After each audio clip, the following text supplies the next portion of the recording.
Welcome to our English learning journey with Moby-Dick, one of the greatest novels ever written.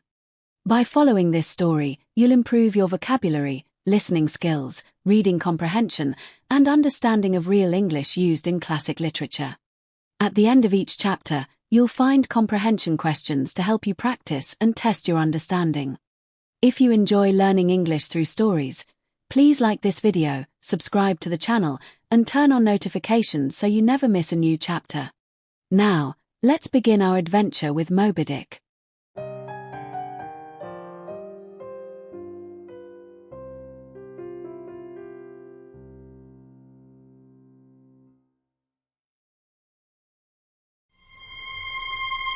Chapter 1.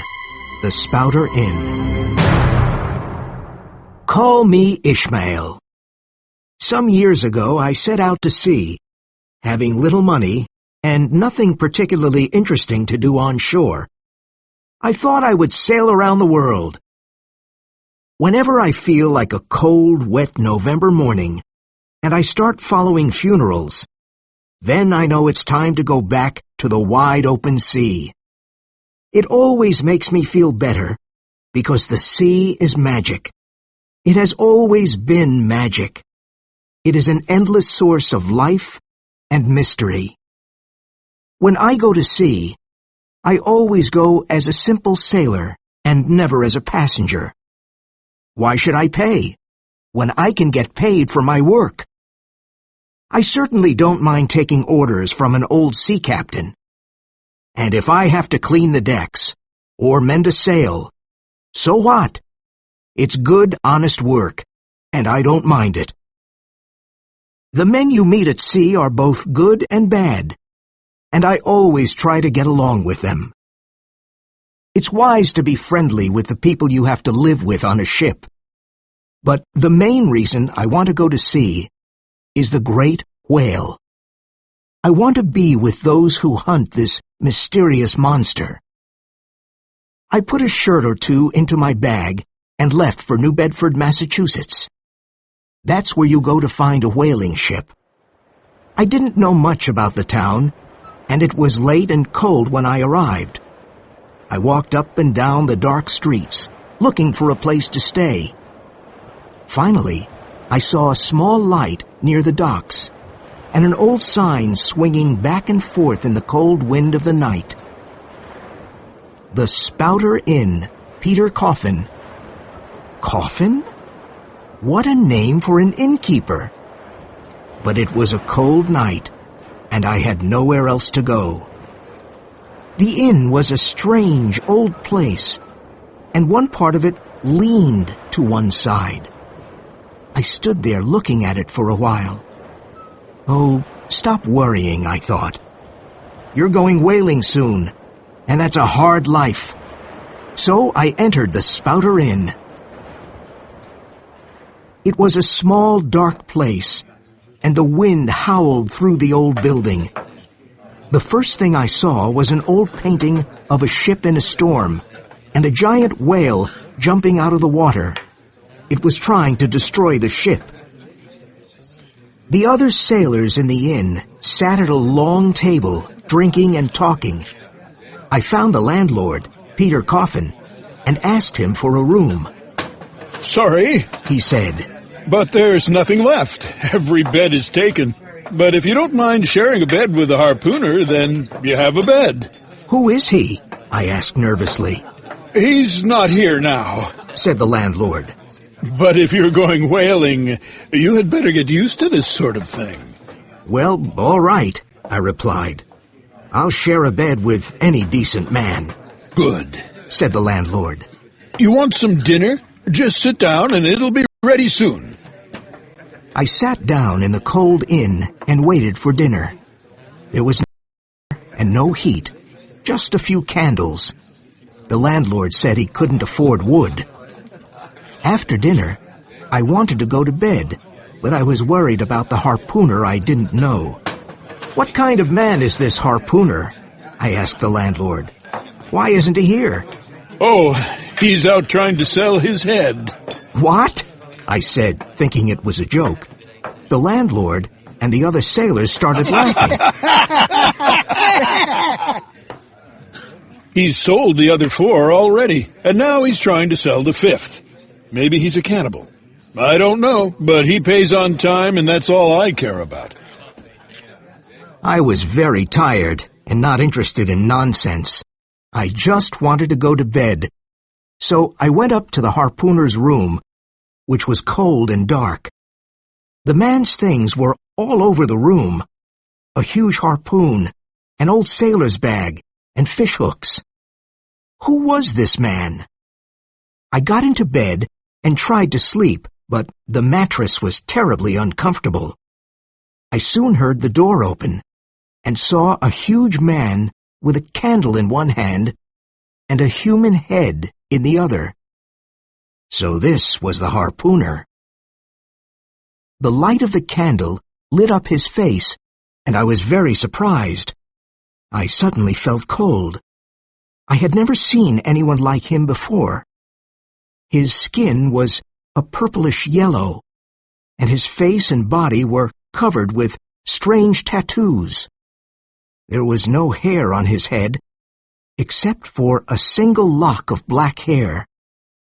I'm not a coward, but I immediately thought of running out the door or jumping out the window.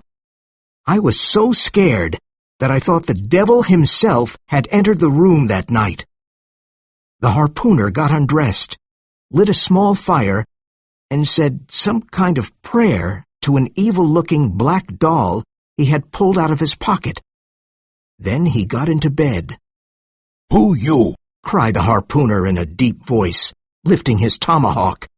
"What you do in my bed? I kill you!" "Peter Coffin, help me!" I shouted. "Save me!" After a moment, Peter Coffin came into the room and said, Don't worry, Queequeg won't hurt you. Then he turned to Queequeg and said, This man is sharing the bed with you tonight. Understand? Queequeg was suddenly calm and put down his tomahawk, saying, "Me tired. Don't speak now." He seemed quiet and fell asleep immediately. I felt that I had nothing to be afraid of. After all, he was a clean, peaceful cannibal, and it was better to sleep with a sober cannibal than with a drunk Christian. I turned over and fell asleep. I never slept better in my life. Chapter 2.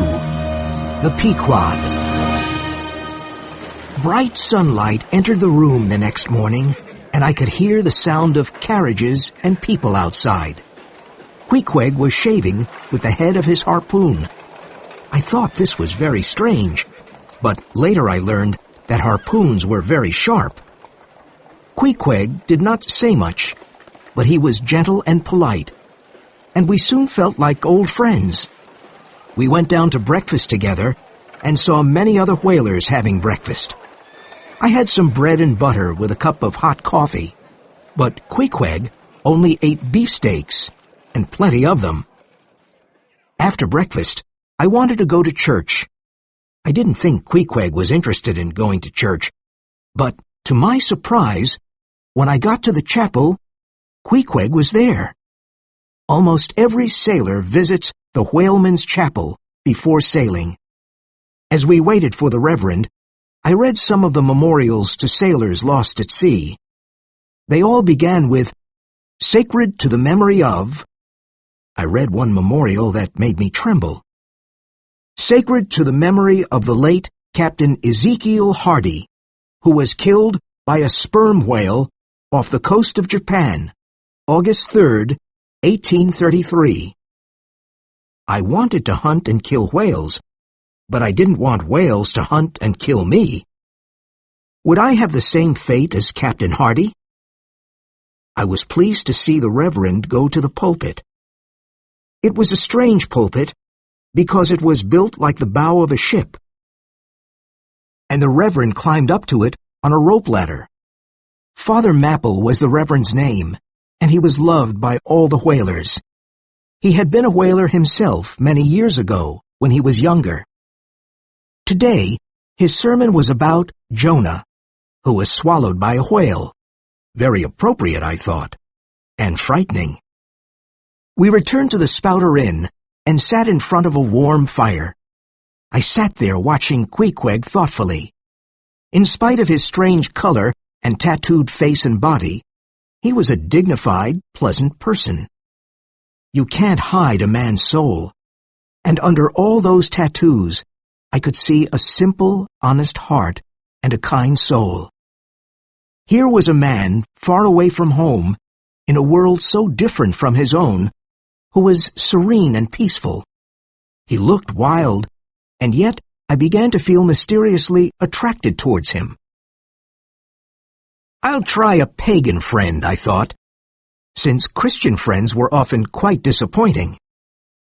I asked Queequeg about himself, and he told me that he was a native of Kokovoko, an island in the South Pacific.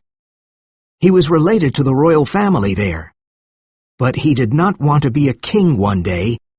He wanted a life of adventure. He decided to join a whaling ship that was visiting the island, and one night he left home and went on board the ship. He learned many things about life at sea and became an excellent harpooner after sailing around the world 3 times. After living with Christians, he also learned that they could be as bad as the people they were trying to convert. We felt true affection for each other and became good friends. Ishmael, Queequeg, and Yoho, his little black idol. The next morning, we took a boat to the port of Nantucket, because that was where we could sign up with a whaling ship. Choosing a whaling ship was an important decision, because we would be at sea for the next 3 years. Queequeg was not worried about choosing the right ship. He said his little black idol told him that it was my responsibility. At the port, there were 3 ships to choose from. There was the Devil Dam, not a good name. Then there was the Titbit, but I chose the Pequod, named after an old Indian tribe of Massachusetts. "Look at that old ship," I said to Queequeg. "It's a noble ship. It's our ship." Queequeg simply nodded, and we went aboard to sign up. We met a tough-looking young man. "Ahoy," I said. "Are you the captain of the ship?" No, answered the young man. I'm the first mate of this ship. My name's Starbuck. What do you want? "My friend and I want to sign up." Have you ever been whaling? he asked. "No, but I've been to sea many times, and I want to see what whaling is like." You want to see what whaling is like, huh? he asked, looking at me carefully. All right. You'll do. "But shouldn't I talk to the captain?" I asked. Captain Ahab. He said with a half-smile. There's plenty of time to get to know him. You'll know him as soon as you see him, because he has only one leg. The other one was torn off and eaten by the most monstrous whale of the sea. "What did that whale do?" I asked nervously. You heard me. He said. And it killed many men. "What's Captain Ahab like?" I asked. He's a strange man, but a good one, said the first mate. He doesn't speak much, but when he does, you'd better listen. "Yes, sir," I replied. "And what about my friend?" The first mate looked at him with doubtful eyes. He's a strange fellow. Looks like a pagan. "Things aren't always what they seem," I said. "I know him. He's a good, strong man." Then Queequeg took his harpoon and pointed to a small piece of wood floating in the sea. His strong arm threw the harpoon and hit it. The first mate was amazed and said, "Quick, sign him up, quick!" He knew how valuable a good harpooner was on a whaling ship. Queequeg and I were now happy. We were about to start an exciting adventure at sea, hunting giant whales. While we were walking around the docks, we met a crazy old man. As we walked by him, he took my arm and said, You were on the Pequod. Have you met Captain Ahab yet? "No," I said, surprised. Have you signed up? "Yes, we have. But what do you know about Ahab?" The crazy old man shook his head and said, Well, what's done is done. There's no turning back now. but that ship is doomed. Doomed! Haven't you seen the demons he keeps in the hold of the ship? Doomed? The demons? I said, laughing. What are you saying? You're crazy, old man. He looked at us with his wild eyes and said softly, God have mercy on you. What nonsense, I told myself. As Queequeg and I hurried away, I turned around and asked, But who are you? I'm Elijah, he said. The name of a prophet, I thought nervously. But I pushed the man and his prophecy out of my mind. This was going to be an exciting voyage, a chance to see the world and hunt whales. That old fool wasn't going to ruin things for me. Chapter 3. Captain Ahab. The Pequod was scheduled to sail on Christmas Day, and there was a lot of work to do before. We were getting ready for a 3-year voyage. There were supplies to load, beef, bread, and water, sails to mend, and decks to clean. Ships like the Pequod were not owned by one rich man or by the captain. They were owned by whole towns, by old sailors, widows, reverends, shopkeepers, school teachers. Each person owned a small part of the ship. So when a ship like the Pequod went off to sea, the voyage had to be a success, because the livelihood of many people depended on it. During these days, Queequeg and I often visited the ship, and I always asked about Captain Ahab, but I never saw him. Starbuck, the first mate, said he was ill, but he was slowly getting better.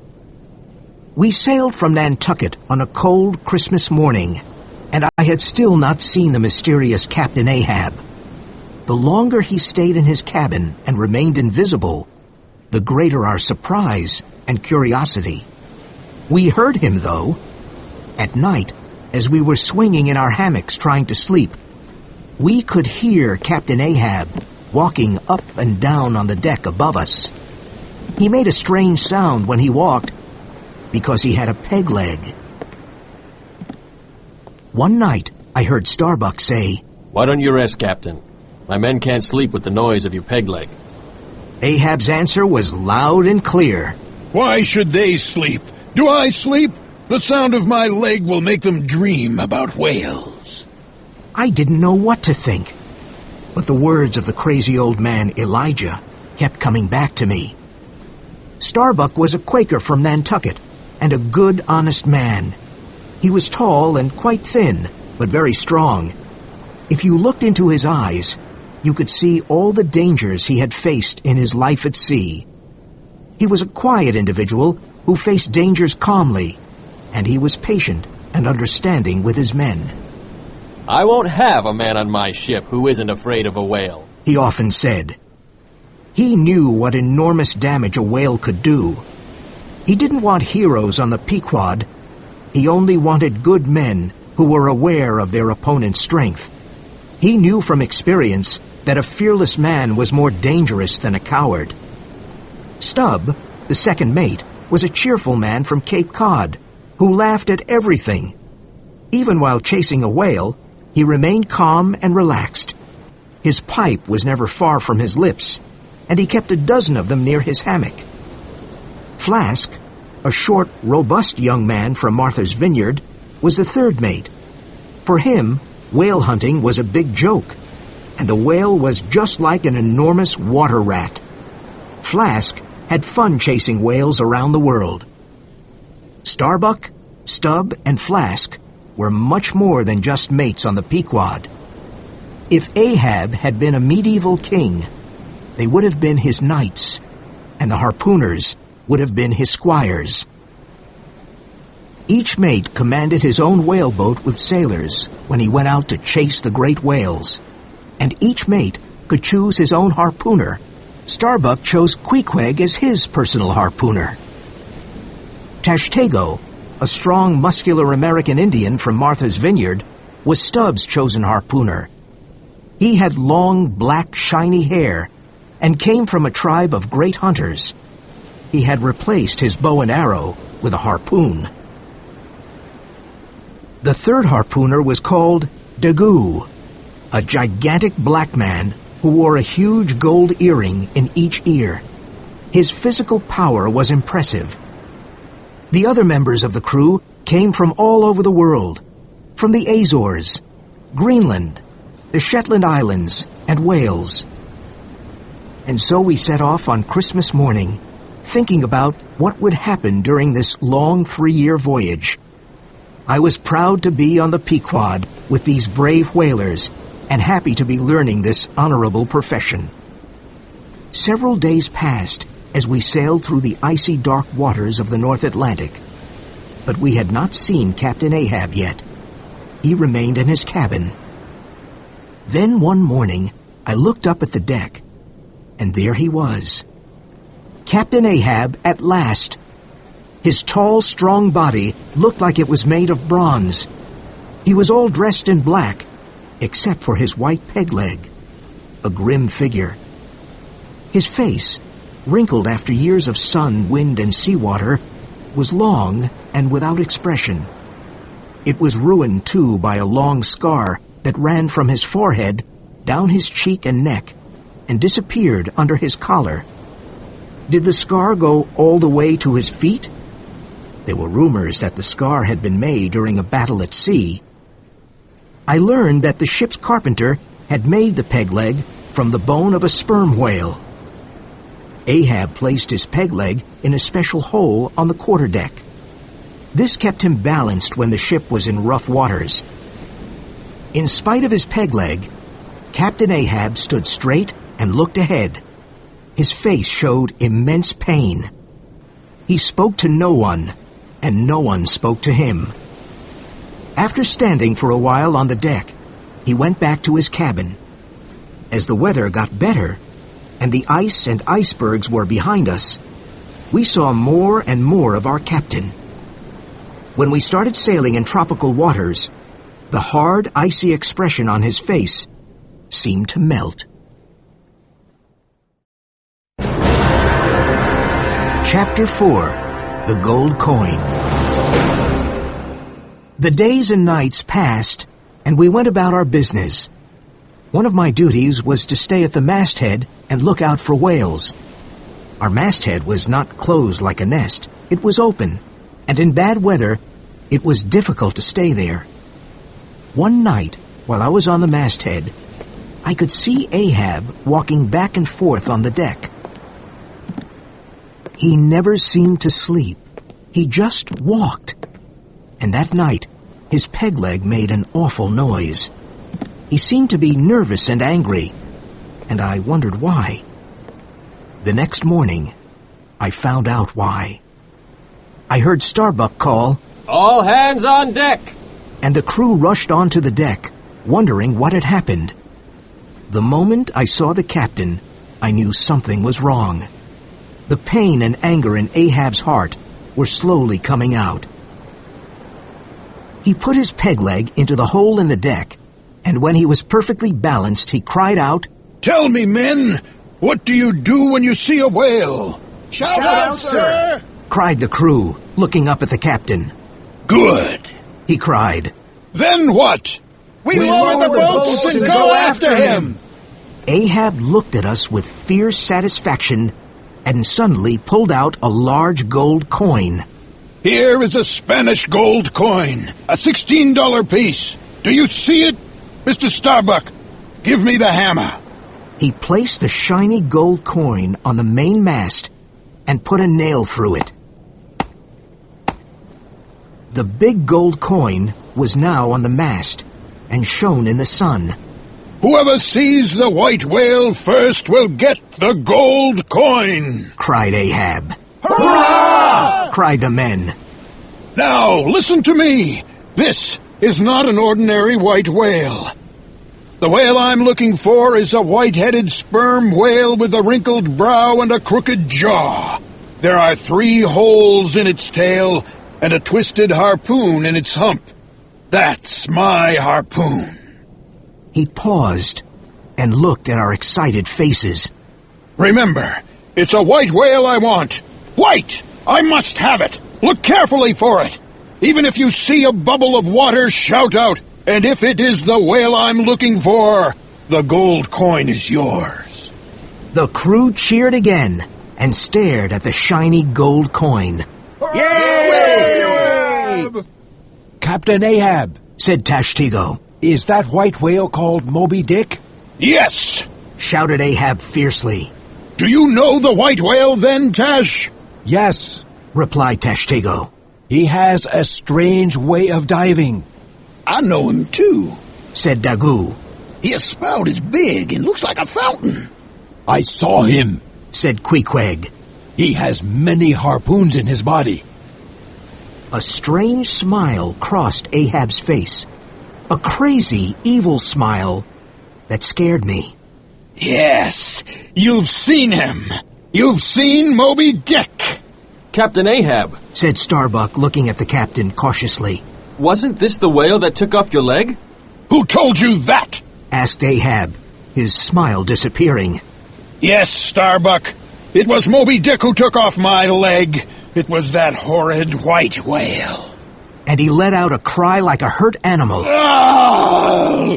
He lifted his long arms, looked up at the sky, and cried, I'll chase him around the Cape of Good Hope to Cape Horn. I'll follow him all over the seas of the world until he spouts black blood. Fire burned in his eyes, and he stared at each one of us. This is why you men are here. To chase Moby-Dick all over the world and hunt him until he dies. Are you brave enough to do this? Are you with me? Yes, we are! Shouted the harpooners and the sailors, who were excited and ready to hunt the terrible beast. We'll keep a sharp eye and a sharp harpoon as well, Said one of the harpooners. God bless you, men! Said Ahab, his voice shaking. The men cheered, Yay! but Starbuck did not. His face was grim. Why such a sad face, Mr. Starbuck? Aren't you brave enough to chase the white whale? Asked Ahab suspiciously. Oh, Replied Starbuck. I'm brave enough to face his crooked jaw and the jaws of death too. But I came on board this ship to hunt all whales, not just one whale. I didn't come here to satisfy my captain's revenge. I came here to hunt whales for their oil. That's my business, whale oil. And I'm here to make money on it. How many barrels of whale oil can we make on only one white whale? Money? Is that what's worrying you? Money? Oh, my revenge will make me richer here. Cried Ahab, hitting his chest. That whale attacked you because it was his animal instinct. But you want him out of cruelty and revenge. That is madness. Cried Starbuck. Madness! Roared Ahab. Listen to me, man. Moby-Dick looks like a stupid animal, but he's not. He's evil, and that is what I hate. God help us. Murmured Starbuck. Moby-Dick is in my mind every moment of the day. He's in my dreams. His existence insults me. I'd strike the sun if it insulted me. White is the color of evil. Ghosts, skeletons, masks, they're all white. Moby-Dick's white, and he's evil. I'm like a man in prison, and he's the wall that I have to destroy to be free. The two men stood face to face, and Ahab knew he was stronger. He stepped back slowly and said, God help us all. The men of the Pequod were excited and enthusiastic, and felt that Ahab's mission was now their mission. Mates! Ahab cried out. Bring your harpoons to me and cross them.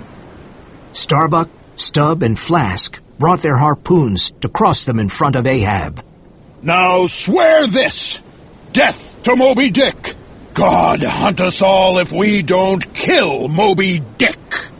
Ahab then turned to the harpooners and said, Now, harpooners, use the heads of your harpoons as cups and drink to the death of Moby-Dick.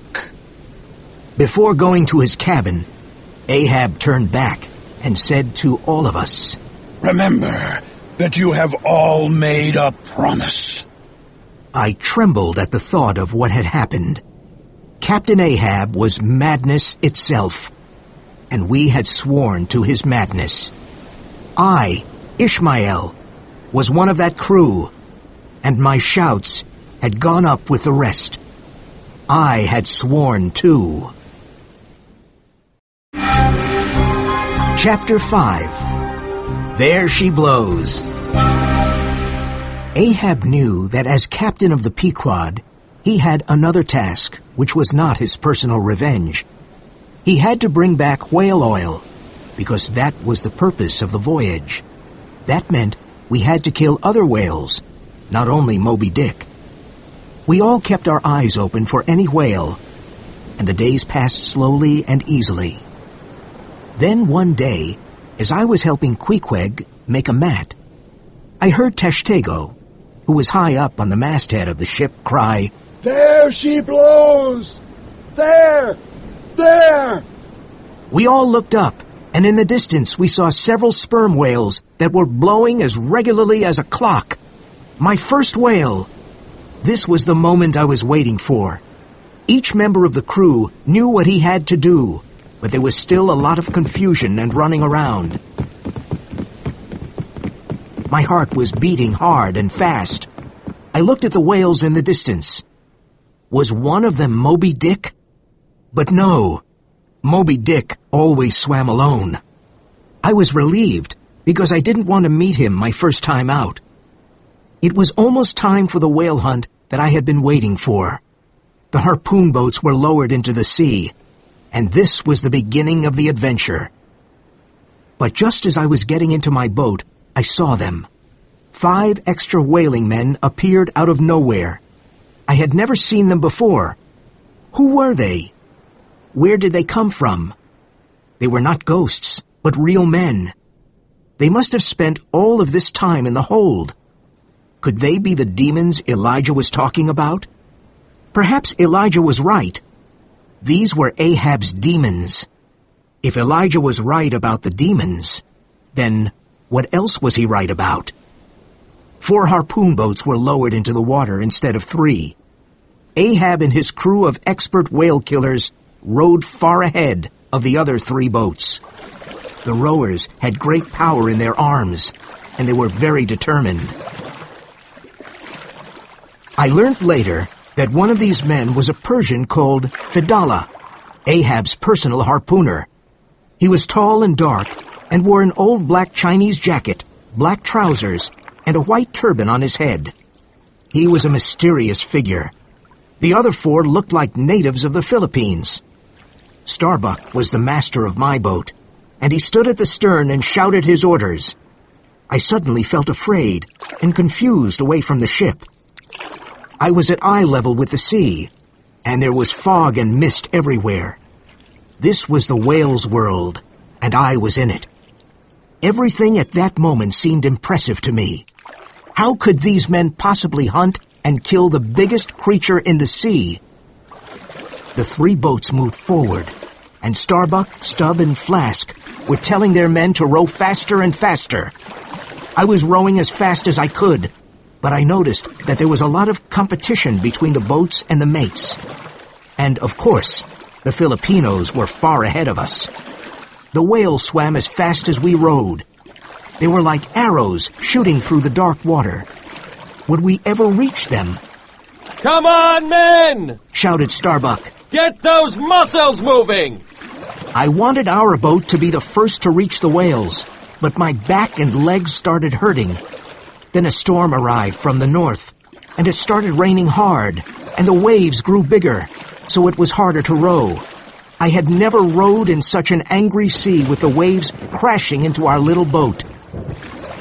How could we reach the whales when we could hardly row? And in spite of the increasing danger, in the back of our minds was the shiny gold coin nailed to the mast of the Pequod. "There's his hump!" said Starbuck to Queequeg. "Give it to him!" Suddenly a sperm whale, a creature of incredible size, came to the surface next to our boat. At the same time, the rain became much stronger, and we could hardly see anything. Queequeg bravely threw his harpoon at the whale, but his hand was wet with rain, and he missed it. So the great creature we had tried to kill escaped back down into the deep, dark waters. Suddenly, our oars flew away, and we were lifted and then thrown back into the wild waves of the sea. Miraculously, our boat did not break, but it was full of water. The cold water left us confused, and we couldn't speak. The world around us had become a curtain of white fog. Where was the Pequod, and how could we get there since we were surrounded by thick white fog? The wind blew loudly, and the storm got worse. We sat trembling in the boat, half filled with water. Suddenly, Queequeg jumped to his feet and put his hand to his ear. Then we all heard the Pequod approaching. It almost crushed our boat with us in it. We jumped out, and the Pequod sailed right over our boat. We then swam as hard as we could to reach the ship. I was the last man to be pulled onto the ship. I fell onto the deck and was happy to be alive. I saw Queequeg and said, "Does this sort of thing happen very often?" Yes. He answered without much emotion. "Did we lose any men?" I asked. No, Said Starbuck. they're all safely on board. The other men were sitting on the deck exhausted, telling their own stories of how they had seen death in the face and how they had swum to safety. I soon realized that each time I went out, I was risking my life. The sea and the whales were powerful and unforgiving, and I was just a man. I decided I had better write my last will and testament. I went below deck with Queequeg, who was my witness, and wrote my will. He put his mark on the bottom of the page, and it became official. Chapter 6. The Big Whale Hunt. Life can be very lonely at sea. Weeks go by, and you don't see anyone other than the members of the crew. But every now and then, we were lucky enough to meet another ship. One day, southeast of the Cape of Good Hope, we saw another whaler, the Albatross, which was sailing towards home. Everything about the Albatross showed she had spent too many months at sea, too much rough weather, too much sea and salt. She had been away whaling for 4 years, and her crew looked weathered too. The captains of both ships normally stop and talk with one another, and this is called a gam. The gam is a time when the two captains and their crews can exchange a few friendly words and find out about their whaling. But Ahab didn't like gams, because they took time away from hunting Moby-Dick, his only thought. So when we saw the Albatross, he shouted, Ahoy! Have you seen the white whale? The captain of the other ship wanted to answer, but his trumpet fell into the sea, so that was the end of the gam. The crew was not happy about this, because the men needed to see and talk to other sailors. As time went on, the white whale began to obsess our minds too. We started seeing it everywhere. One clear blue morning, the Pequod was sailing towards Java through a bright yellow area of plankton. Daggoo thought he saw Moby-Dick and shouted, There he is, right ahead, the white whale! Captain Ahab and everyone else rushed to take a look, but to everyone's disappointment, particularly Ahab's, the enormous creature of the sea was a giant squid. This amazing creature was a soft mass of cream-colored flesh with innumerable long arms that grew out of its body and curled and twisted. It slowly disappeared into the deep sea again. What was it? Asked Flask. It was the great squid, the biggest creature in the universe. Few whaling ships have ever seen it, and it's an evil omen, said Starbuck, his eyes wide with horror. But Queequeg didn't agree. No, he said. When you see giant squid, then you quick see whales. Ahab had already gone back to his cabin. The giant squid was not remarkable to him. Nothing held interest for him, only the white whale. Nothing touched his soul, only Moby-Dick. The next day, It was extremely hot and still. It was my turn to stand watch. And all was still in that part of the Indian Ocean. I had been on the masthead for hours, and I was growing sleepy. Suddenly, I saw a gigantic sperm whale, its shiny body rolling in the water like an overturned ship. It seemed to be as sleepy as I was. Could it be Moby-Dick? I observed it carefully. No, it wasn't white. It wasn't Moby-Dick. But it was a majestic creature. There she blows! A sailor cried, and the sleepy ship came to life. Lower the boats! Cried Ahab. I climbed into Stubbs' boat this time and was excited about this new whaling adventure. Today, I could hunt my first whale. The sudden cries of the crew and the movement of the boats probably scared the gigantic creature, and he started swimming away.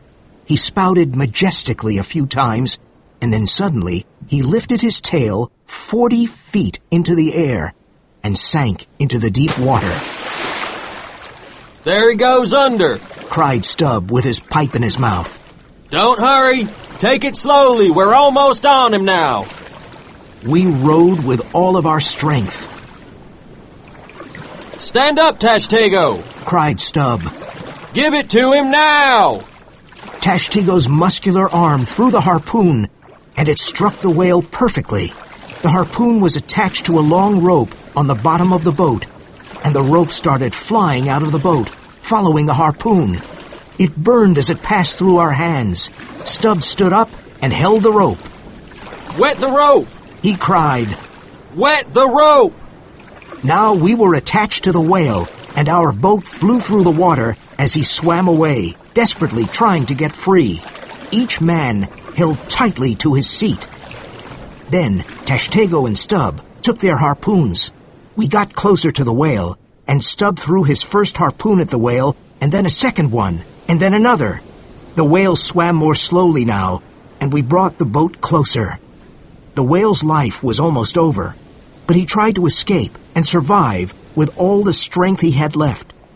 Stubb threw harpoon after harpoon into the whale's side. Blood began to shoot out, and it covered all of us. I had never seen so much blood in my life. The whale blew the last huge spouts of spray at us and fought until the end. What a strange and tragic sight. A great life was ending before my eyes. The sea around the boat turned red with the whale's blood. Stubb brought the boat closer to the whale and pushed his lance deep into it, piercing his heart. He's dead, Mr. Stubb, said Tashtego. Yes, said Stubb, taking the pipe out of his mouth and shaking the ashes over the sea. He stood there thoughtfully looking at the huge body.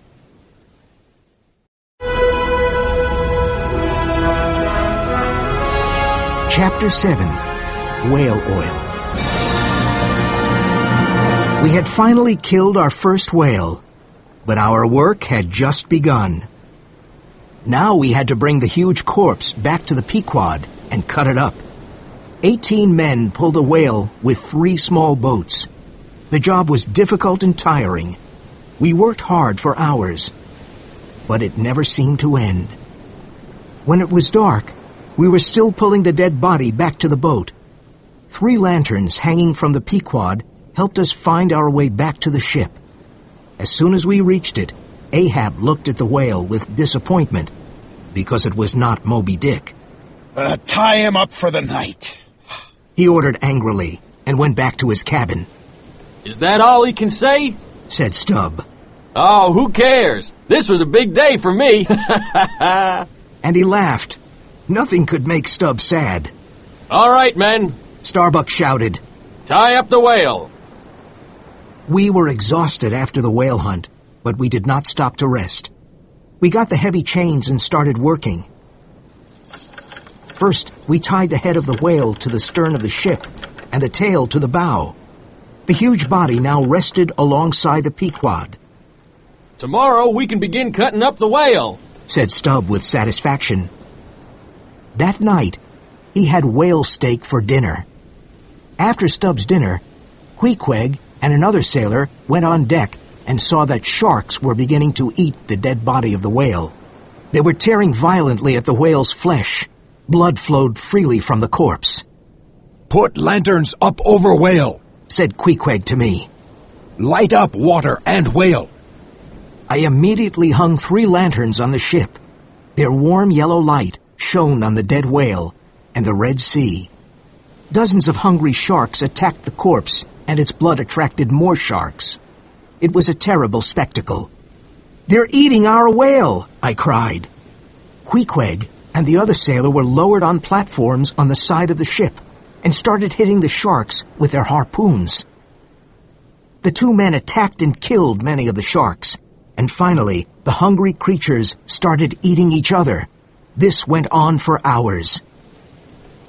The next morning was Sunday, the day to start cutting what was left of the whale after the shark attack. This was a new job for me, and I wanted to learn it. Every sailor became a butcher, and we started cutting up the whale to get the oil it contained, about 100 barrels. This, after all, was the purpose of our voyage. The whale's head was the first part to be cut off, and it was a very difficult job because the head was about 1/3 of the whale's body. Stubb was an expert at cutting whales. He used long, sharp tools and had to work about 10 feet above the whale. As he worked, the whale was still floating in the rough sea. He cut deep into the creature's body and through the spinal cord. When the head was cut off, it was tied to the stern of the ship for later use. We worked on the body of the whale next. We cut a small hole in its side and placed a big hook inside the hole. Then a deep line was cut into its flesh, and we started pulling on a rope as the whale rolled over and over in the sea. As the whale rolled, the blubber began to break away from its body. The blubber stuck to the body of the whale like orange rind sticks to an orange. And just like an orange rind, the blubber came off in big strips. As the blubber was peeled, the body was slowly lifted out of the water. In the end, there was just a bloody mass. A harpooner picked up a very sharp tool called a boarding sword and said, "Stay back," to all of us. Then he put his sword into the mass of blubber 3 times. He cut the blubber in 2 and brought it on the ship. We melted it down to oil, putting the precious liquid into barrels to take home. Now we had to work on the head, an important part of the whale. Inside the head of the sperm whale, there are hundreds of gallons of spermaceti. If a whaler is not skilled, he can lose this precious substance. Tashtego tied a thick rope around his waist and then lowered himself into the head of the whale. He started looking for the place where the spermaceti was. Tashtego lowered a bucket inside the head. When he pulled it up, it was full of spermaceti. This work went on for many long hours. One of the whale's eyes stared at me. It was lifeless. How strange, I thought. Our eyes are set in front of our head, and we can see only one image, whatever is in front of us. The whale's eyes are set on both sides of its head, so that it can see 2 different images, one on each side of its head. But people see things only one way, their way. If we could see 2 images instead of 1, then perhaps we could see 2 sides to everything. This was Ahab's great problem. His obsession came from the fact that he could only see Moby-Dick in one way, as evil. Even though I hunted whales, and I had sworn to help Ahab hunt Moby-Dick, I could not see whales in only one way. I could not see them as all bad. As I was thinking, Ahab came on deck and stood by me. He stared at the head of the whale and shook his head. "Oh, head," he said. "You've been to the bottom of all the oceans. You've seen the deepest mysteries of life. Why can't you tell me about them? Why?" When we had finished working on the whale, we removed the big hooks and chains, and the enormous body floated away from the ship and out to sea.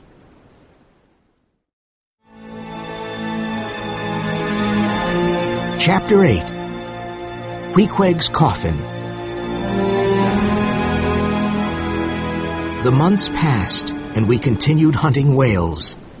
Captain Ahab spent most of his time below the deck in his cabin. He studied his charts and maps and the movement of sperm whales. His obsession with Moby-Dick filled his days and his nights. When Ahab came on deck, he walked noisily from bow to stern and often stopped to stare at the sea. He looked more and more angry. The whales we had caught and the barrels of oil we had stored meant nothing to him. Ahab often stood in front of the mast where the gold coin was nailed. It was still shiny. It was made of pure gold, and we felt it was sacred. It was from South America. On it were images of palm trees, alpacas, volcanoes, stars, and suns. It had a Spanish poetic quality. On its round border, you could read the words, República del Ecuador, Quito. So this bright coin came from a country beneath the great equator, up in the Andes Mountains. For Ahab, the coin represented his determination to make the voyage a success. Starbuck, being a religious man, saw the Trinity in the coin. Stubb, instead, saw the signs of the zodiac in it and the promise of a lot of money. When Flask looked at it, he thought about how many cigars he could buy. It was our good luck charm. It might help us find Moby-Dick. One evening, while Ahab was looking at his maps, Starbuck came to his cabin. He was worried and said, "We have a serious problem, Captain. The barrels of oil are leaking. They're losing precious whale oil. We have to check all of the barrels." "Let the barrels leak, I don't care," said Ahab. "You don't care?" cried Starbuck in despair. "What will the owners say, sir? When we return to Nantucket after this long voyage, the owners will want to see whale oil barrels full of whale oil. We don't have a choice. We have to check all of the barrels. That way we can see which barrels are leaking and mend them." Starbuck's face was bright red. "It will take too long," Ahab cried angrily. "We're approaching Japan soon, and my maps say we are sure to find Moby-Dick in those waters. We're not stopping to fix some old barrels." "We've traveled over 20,000 miles to find this oil. We can't lose it now," said Starbuck, trying to be calm. At this point, Ahab lost control and pulled a gun from the rack on the wall and pointed it at Starbuck. Ahab was furious and said, "Remember, there is one God to rule over the earth, and there is one captain to rule over this ship, and I am the Lord and Master here. Now go!" Starbuck stared bravely at his captain and said, "I could tell you to beware of me, but you would laugh. But I'm telling you to beware of yourself. You are your greatest enemy." Starbuck turned around and started walking away. Ahab called out, "You talk bravely, but I see you still obey me." Starbuck continued walking away. Ahab then spoke to himself. "You think I'm my greatest enemy? Yes, there's truth in that." Then he called Starbuck back. "Starbuck," he said in a sad, low voice, "you're a good man. Tell the mates to empty the hold where the barrels are and find the leaks. Go." Ahab put the gun back on the rack. Starbuck ordered the crew to bring the barrels out of the hold, and everyone worked to find the barrels which were leaking. It was a hard job to move and examine all the heavy barrels. It was terribly hot and damp in the hold. Queequeg put all of his strength into his work and soon became very ill with a high fever. "What's wrong, Queequeg?" I asked. But he could not hear me. He had a strange look on his face as he lay on the deck. "Queequeg, say something to me," I said nervously. I felt his forehead, and it was burning and wet with sweat. I helped him to his feet, and another crew member and I took him to his hammock. He had never been ill before. "I'm going to get the ship's doctor," I said. No, Said Queequeg with a weak voice. get carpenter for me. "The carpenter? Are you crazy?" Get carpenter. He repeated. "Please tell me why," I said. Queequeg explained that he had once seen coffins in Nantucket, and they reminded him of the funeral canoes of his people. He liked this idea because on his island, people were sent out to sea in a canoe when they died. When a sailor died at sea, his body was put inside his hammock and then thrown into the water, where he was usually eaten by sharks. Queequeg did not want this to happen to him. Get carpenter. He said again. He make my canoe. I did not want my dear friend to die, but I did not want him to get upset. So I called the ship's carpenter, and he carefully took Queequeg's measurements and built him a coffin. When it was ready, Queequeg got inside because he wanted to try it out. Inside he had a paddle for his trip to the other world, and his little idol, Yoho. Then he asked for the steel head of his harpoon. He closed his eyes peacefully and lay still inside his new coffin. I knelt down beside him and felt terribly sad and lonely. I thought about our wonderful friendship. I did not want it to end like this. How could Queequeg possibly die? He was the strongest man on the Pequod. He had saved many men from death. Was this his time to die? A young sailor played the tambourine, and it sounded like Queequeg's funeral march. I have discovered that there is a big difference between primitive people and modern people. Modern people get sick, and sometimes it takes them many months to get well. But primitive people can easily get better in a day. Luckily, that is what happened to Queequeg. He suddenly got up from his coffin and climbed out. Queequeg not dead, He said with a loud voice. I remember something Queequeg not do. Queequeg die another day. He got better as quickly as he got sick, and we could not understand why. We asked him if dying depended on our will, and his answer was, Certainly. We were very surprised and happy that he was well again. His coffin became a sea chest where he kept his clothes and his idol Yoho. He even started decorating the top of the coffin with the same strange designs he had on his body. Chapter 9. The Candles. Our long voyage continued, and we were able to hunt many whales and fill more barrels with precious whale oil. But there still was no sign of Moby-Dick.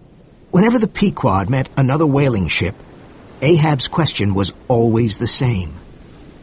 Have you seen the white whale? But none of the whaling ships had seen Moby-Dick.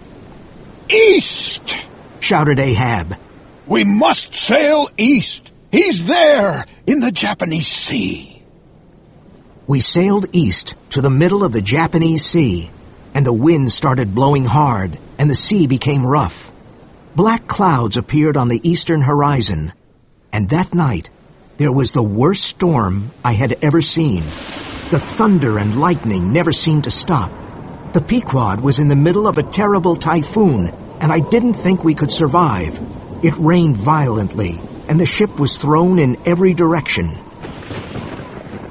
The crew was on deck, trying to hold down the whaling boats. Then it was night, and the worst part of the typhoon hit us.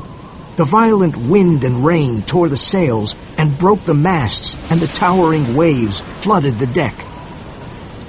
Suddenly, I looked up at the masts and saw lights at the tips of the sails.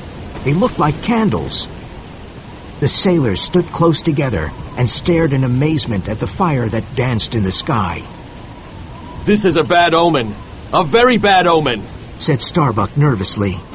Tell the captain to turn the ship around. The crew agreed with him, and believed that Ahab's obsession with the white whale was the cause of this. Turn the ship around! Cried the crew angrily. Turn it around! Ahab finally came on deck. The violent typhoon and the fire meant something completely different to him. He was more determined than ever. Look at that fire in the sky! He cried, pointing to the sky in the middle of the wild storm. That white fire leads us to the white whale! No, Ahab! Cried Starbuck, the rain pouring on his face. Turn the ship around or we will sail to our death! He grabbed Ahab's arm desperately and cried, God is against you, Ahab! This voyage is doomed! It was doomed from the start! Let's get out of here while there's still hope!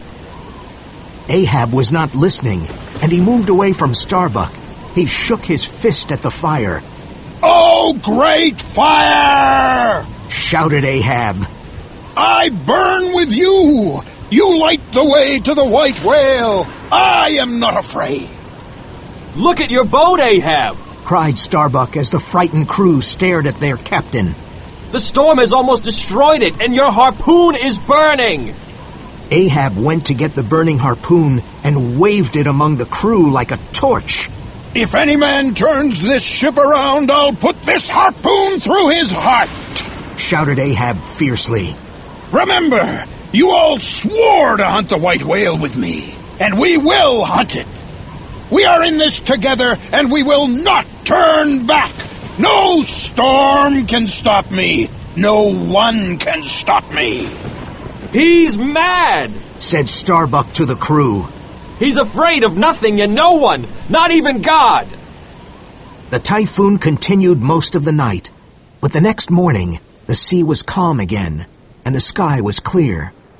Starbuck went down to Ahab's cabin. Before entering, he stood near the door and looked at the guns on the wall. He remembered when Ahab had threatened him before.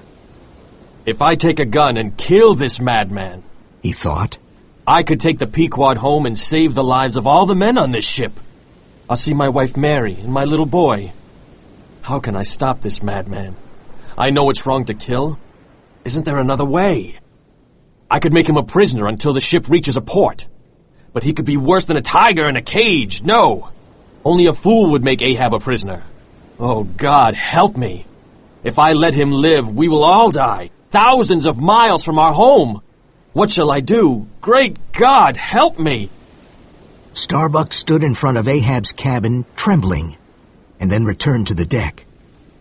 The violent typhoon had almost destroyed our ship, and we were lucky that we did not lose any men. We slowly cleaned the deck and repaired the masts and the sails. However, the Pequod was not the same ship. The typhoon had taken the life out of it. At times like these, I asked myself if old Elijah was right. Were we really doomed? All right, men, said Starbuck. Let's start sailing again. He was tired, but not discouraged.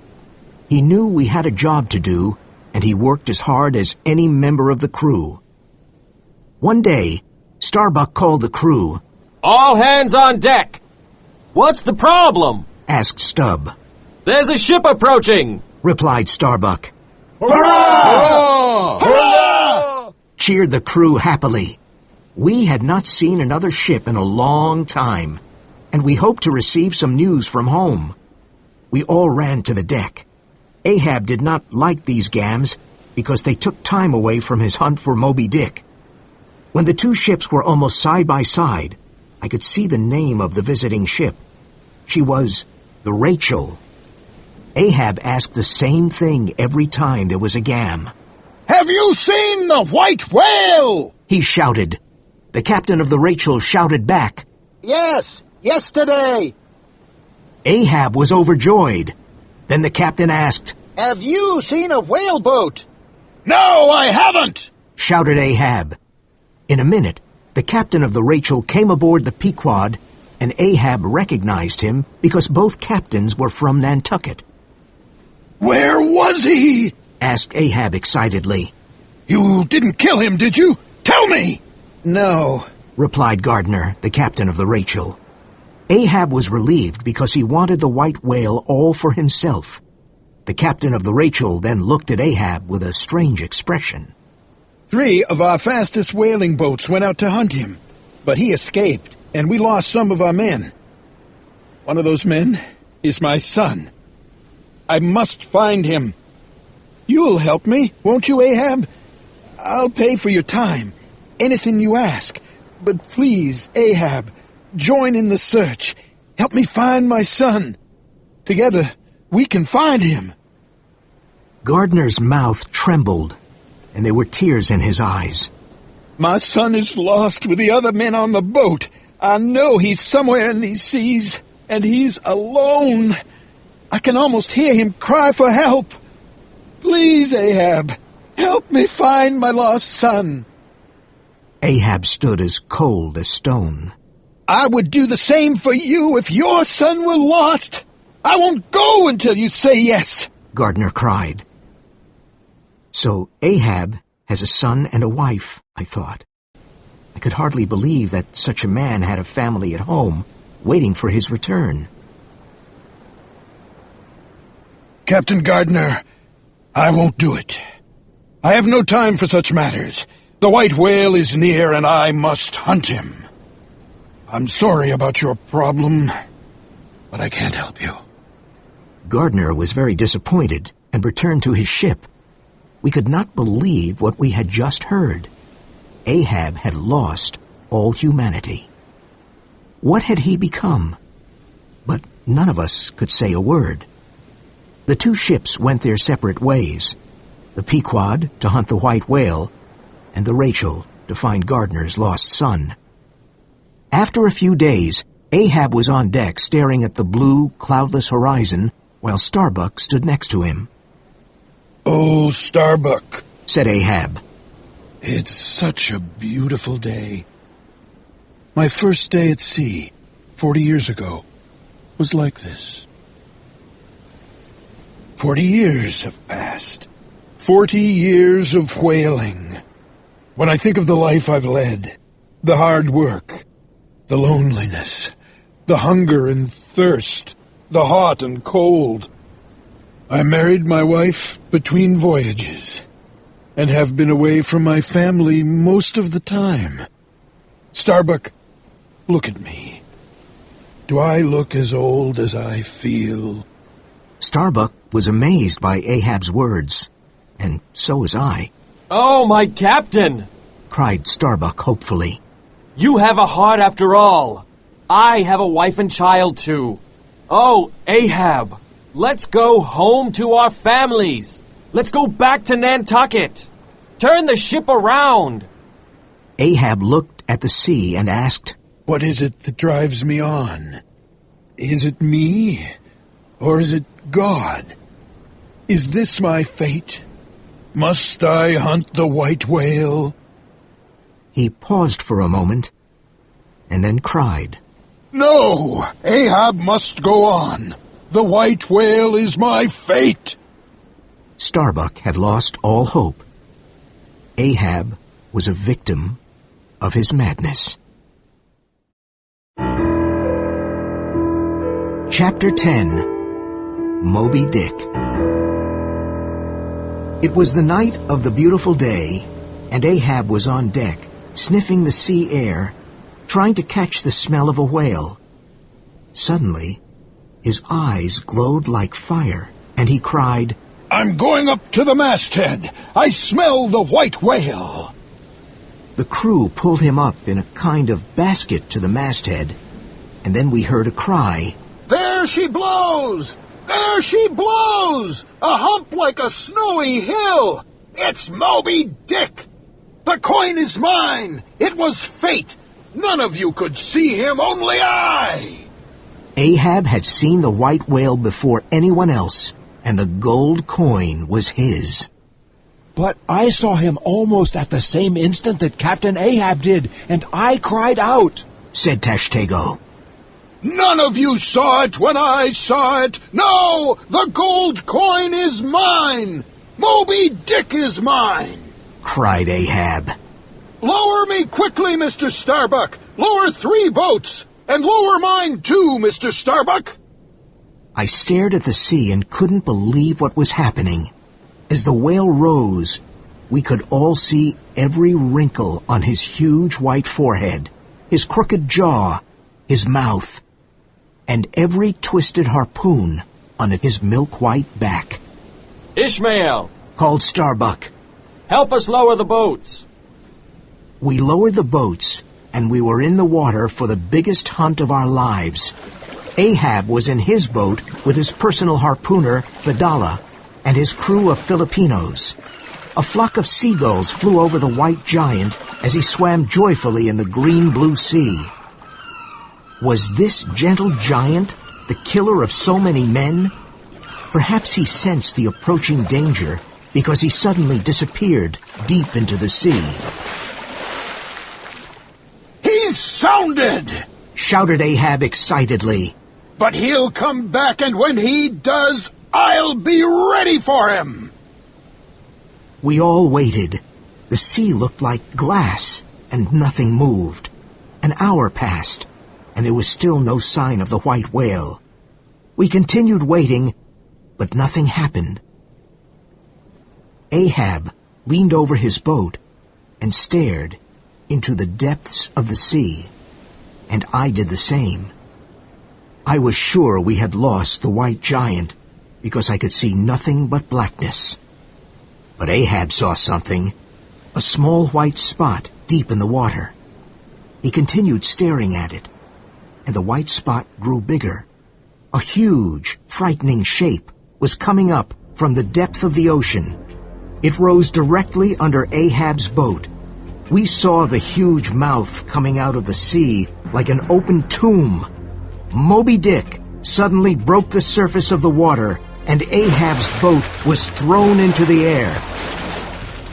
Ahab lost his harpoon, and he and his men were thrown from the boat. Moby-Dick began swimming around the broken boat, as if he were playing an evil game. Ahab was cursing his enemy with the worst possible language, as his peg leg pulled him down underwater. Stubbs' boat reached Ahab in time, and he jumped in and rescued Ahab. He pulled his exhausted captain on board his boat. Our boat took on some of the other crew members, while the others swam back to the ship. On the second day, we continued hunting Moby-Dick, day and night, never stopping. There she blows! Was Ahab's cry from the masthead. It was the white whale. The boats were lowered, and when the men were close to the white giant, they threw their harpoons into him with all their strength and anger. Moby-Dick fought fiercely, moving about violently in the water and making the harpoon ropes cross. Before the ropes could be cut free, he attacked the boats of Stubb and Flask, which crashed together violently. The crews were thrown into the sea. Ahab's boat tried to rescue the men, but Moby-Dick smashed his white head against the bottom of Ahab's boat. The boat turned over, and Ahab and his men struggled out from under it. The great white whale seemed satisfied with the destruction he had caused and swam off. The Pequod sent a boat to rescue the crew and pick up the bent harpoons and broken oars.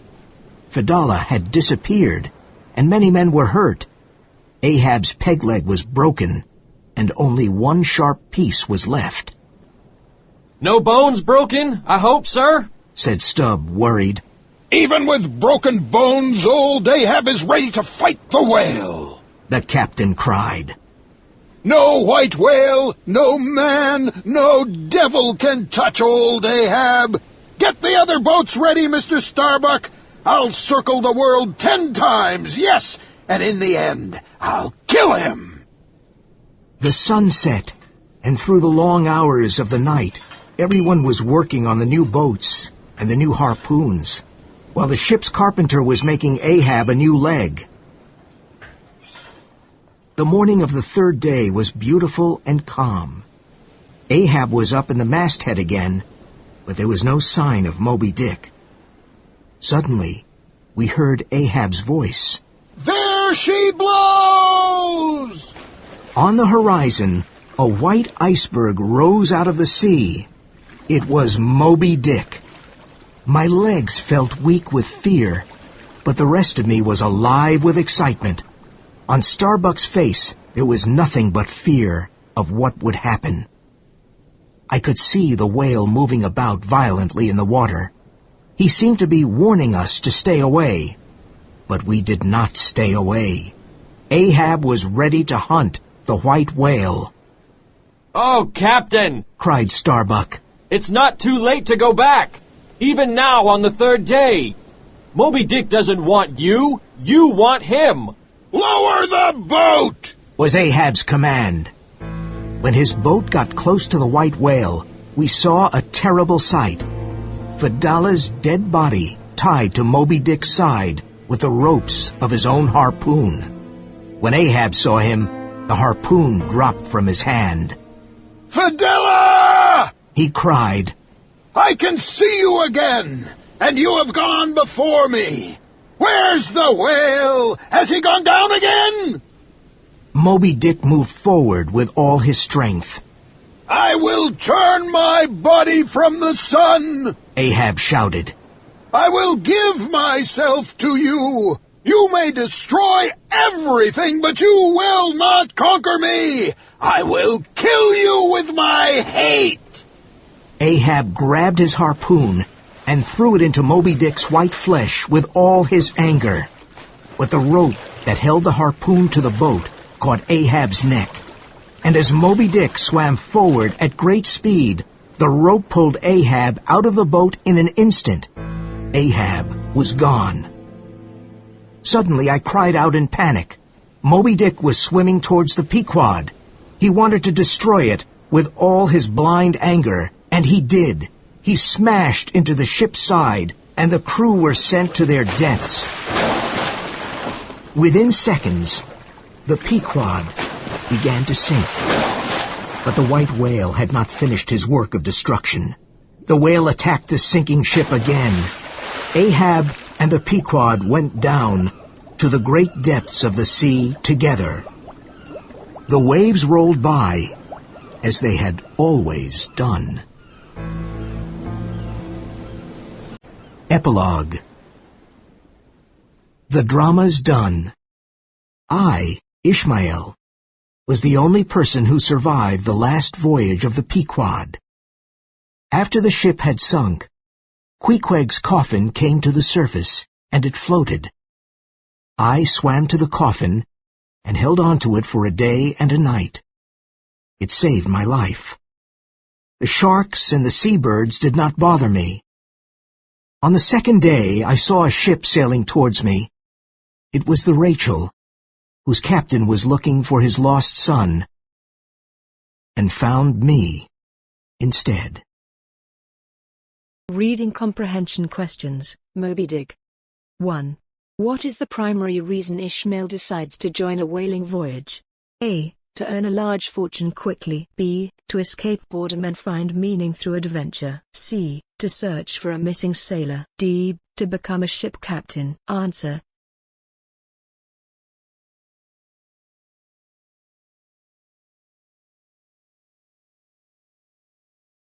B.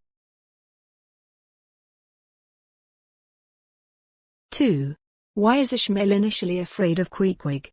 A. Queequeg threatens him with a weapon. B. He believes Queequeg is a pirate. C. Queequeg's appearance and reputation seem frightening. D. Queequeg refuses to speak with him. Answer.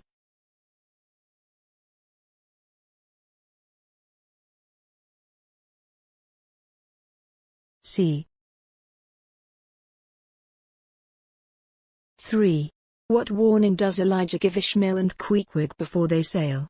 A. The voyage will be unsuccessful financially. B. The Pequod is likely doomed because of Ahab. C. Moby-Dick has already been killed. D. The crew plans to mutiny. Answer.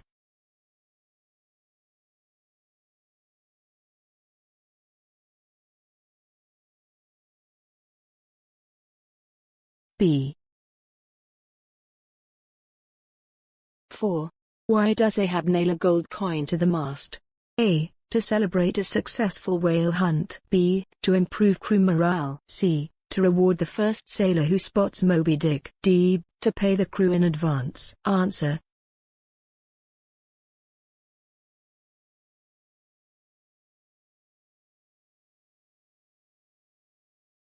C. 5. What is Starbuck's main objection to Ahab's mission?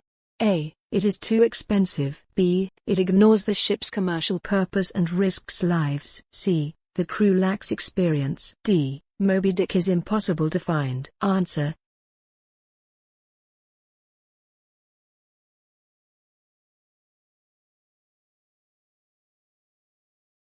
B. 6. During the typhoon, how do Ahab and Starbuck interpret the mysterious fire differently? A. Ahab fears it while Starbuck welcomes it. B. Both believe it is a blessing. C. Starbuck sees doom, while Ahab sees guidance toward Moby-Dick. D. Neither believes it has any meaning. Answer.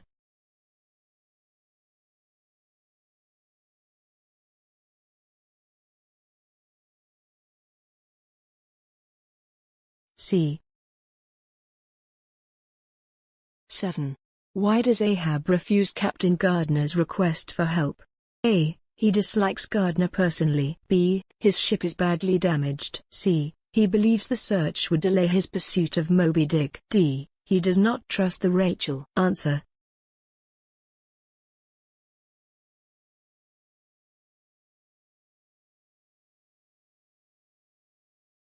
C. 8. What happens during the first encounter of the final chase? A. Moby-Dick escapes without conflict. B. Ahab successfully wounds the whale. C. Moby-Dick destroys Ahab's boat and throws the crew into the sea. D. Starbuck captures the whale. Answer.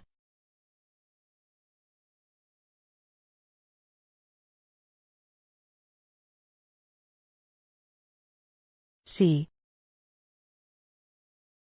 9. What discovery shocks Ahab on the third day of the chase? A. The Rachel has found its missing sailors. B. Fidola's body is attached to Moby-Dick. C. Starbuck has abandoned the voyage. D. Moby-Dick is dying. Answer.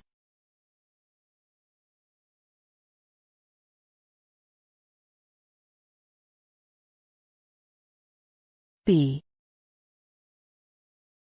10. How does the story ultimately end? A. Ahab kills Moby-Dick and returns home. B. Starbuck becomes captain of the Pequod. C. The Pequod sinks, Ahab dies, and Ishmael alone survives. D. The crew abandons the hunt. Answer.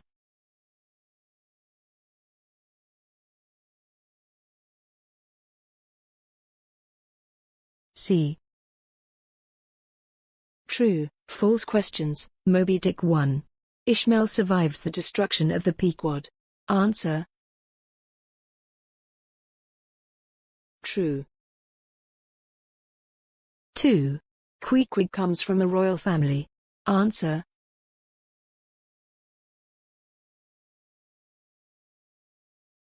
True. 3. Ahab views Moby-Dick as an ordinary whale. Answer.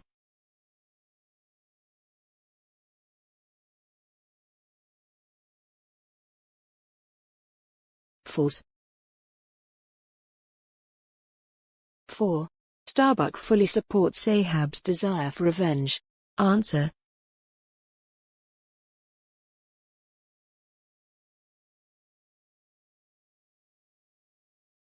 False. 5.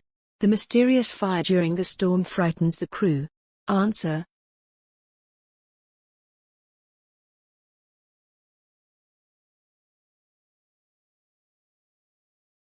True. 6. Ahab agrees to help Captain Gardner search for his lost son. Answer.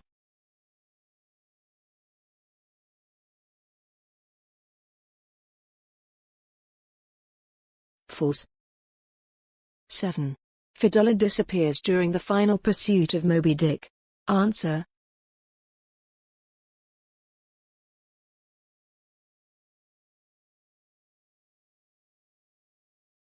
True. 8. Moby-Dick destroys several whaleboats during the chase. Answer.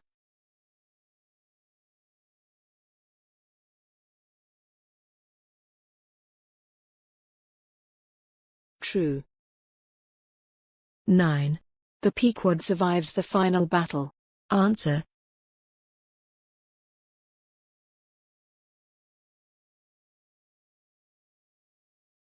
False. 10. The Rachel rescues Ishmael after the sinking. Answer.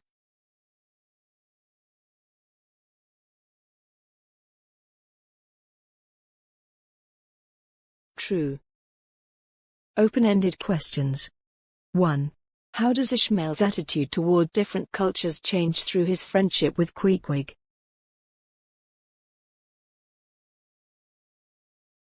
2. Why does Ahab become obsessed with Moby-Dick?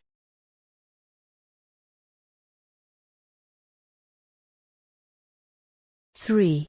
In what ways does Starbuck represent reason and morality?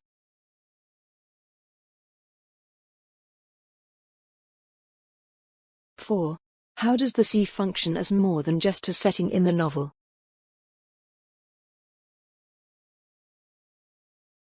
5. Why do many crew members continue following Ahab despite the danger? 6. What role does fate play in the story?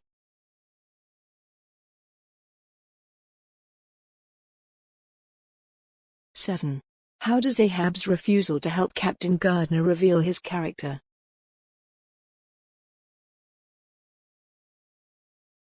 8. What lessons can readers learn from Ahab's downfall?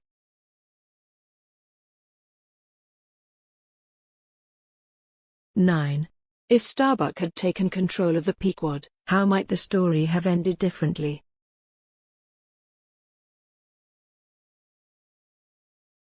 10. Why do you think Ishmael is the only survivor, and what might that symbolize?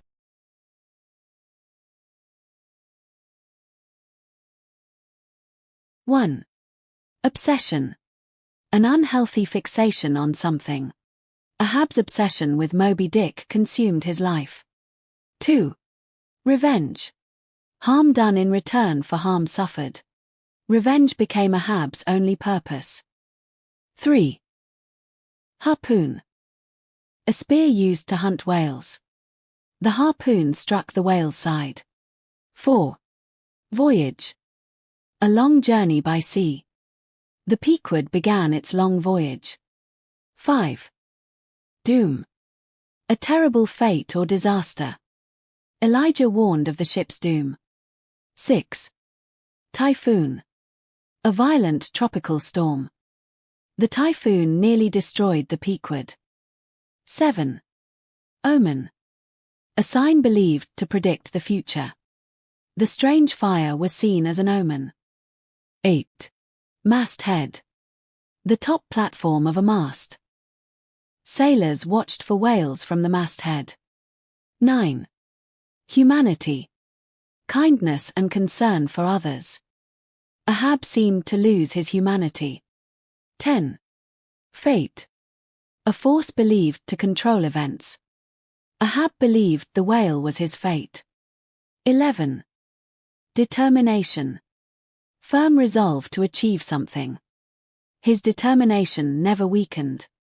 12. Destruction. Severe damage or ruin. Moby-Dick caused great destruction. 13. Survivor. A person who remains alive.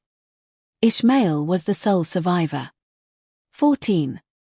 Horizon. The line where sea and sky appear to meet. A white shape appeared on the horizon. 15. Exhausted. Extremely tired. The crew felt exhausted after the storm. 16. Conscience.